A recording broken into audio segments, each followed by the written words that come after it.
Gera atmintis ir gebėjimas mokytis efektyviai yra įgūdis, kurį galima išlavinti.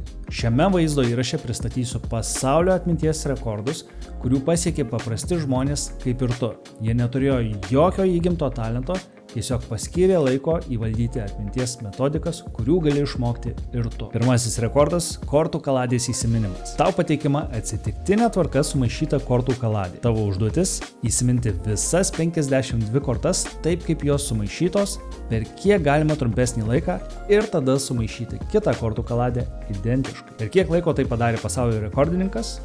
12 sekundžių 74 šimtosios. Taip, Šerlokai, 12 sekundžių. Antrasis rekordas – išgalvotos datos ir įvykiai. Įsivaizduok, gauni ilgą sąrašą su atsitiktinėmis datomis ir išgalvotais įvykiais. Tu turi įsiminti, kiek galima daugiau tokių datų ir įvykių porų per 5 minutės. Pasaulio rekordas – 241 data ir įvykis per 5 minutės. Čia tikriausiai daugiau datų nei daugumai moksleivių reikia išmokti prieš valstybinį istorijos egzaminą. Trečiasis rekordas – vardai ir veidai. Tau pateikiamas fotoalbumas su įvairių žmonių nuotraukomis ir išgalvotais vardais bei pavardėmis žemiau kiekvienos iš jų. Už kiekvieną teisingai užrašytą vardą arba pavardę po teisingą nuotrauką gauni 1 tašką. Pasaulio rekordininkė per 15 minučių sugebėjo surinkti 224 taškus. Taigi galima teigti, jog per 15 minučių jis sugebėjo įsiminti 224 žmonių vardus ir veidus. O tau būna, kad susipažinus su nauju žmogum, po 3 sekundžių nebežinai jo vardo. Ketvirtasis pasaulio rekordas – įsiminti,